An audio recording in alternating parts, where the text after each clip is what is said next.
একবারে।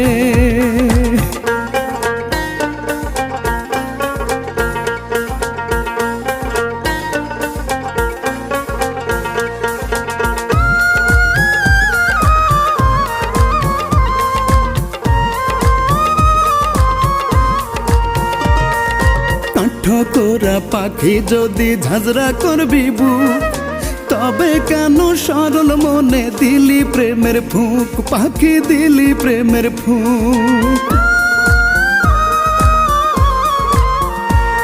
ওর কাঠঠোকরা পাখি যদি ঝাঁঝরা করবি বুক, তবে কেন সরল মনে দিলি প্রেমের ফুঁক,